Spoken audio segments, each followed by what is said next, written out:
মানে আমি কিভাবে লেখক হয়ে উঠলাম। তো সেইখানে শুরুতে যে কথা বলেছিলাম আর একটা শূন্যস্থান ছিল, এইটা পূরণ করে দেই। তো আমি ওই প্রেমিক হয়েই লেখক হলাম আর কি। অনেকেই প্রেমিকা বা বউ বলে আমাকে ফ্ল্যাট কিনে দিও, আমাকে এটা দিও সেটা দিও। তো আমি শাকিরা পারভীনের পিছনে দিনের পর দিন ঘুরছি, কাজ হচ্ছে না। অথচ আমার প্রেম করার যথেষ্ট অভিজ্ঞতা ছিল, কিন্তু কাজ হচ্ছিল না। যাই হোক, শেষ পর্যন্ত 365 দিনেরও বেশি দিন খরচ করে তাকে একরকম রাজি করানো গেল। তখন সে আমাকে একটা শর্ত দিল যে আমি এক শর্তে তোমাকে আমি বিয়ে করব, সেটা হচ্ছে তোমাকে লেখক হতে হবে। তো লেখক হতে পেরেছি কিনা জানি না, সেই চেষ্টাটাই করছি। কাজে আমার লেখালেখির ক্ষেত্রে প্রেরণা বলেন, অনুপ্রেরণা বলেন, যন্ত্রণা বলেন, সেটা শাকিরা পারভীন।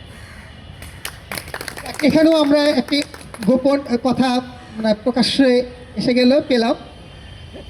আমি আজকের টক উইথ রাইটার্সের যে যুগল আড্ডায় অংশ নিয়েছিলেন মুখ রহমান এবং সাকিরা পারভীন, আমাদের আহ্বানে ওনারা এসেছেন, সময় দিয়েছেন।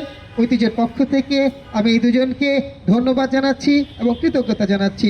আমরা আশা করব ঐতিহ্যের সামনের দিনগুলোতে যখন এই ধরনের কোনো প্রোগ্রাম আমরা করব, তাদেরকে পাশে পাবো, যেমনটা আজকেও তাদেরকে আমরা পাশে পেয়েছি। উভয়কে ধন্যবাদ এবং অডিয়েন্সকে ধন্যবাদ দিচ্ছি, আপনারা প্রশ্ন করে আজকের এই আড্ডাটিকে সরব রেখেছেন। তাদের জন্য আমাদের আরেকবার করতালি দিয়ে আজকের অনুষ্ঠানটি শেষ করছি।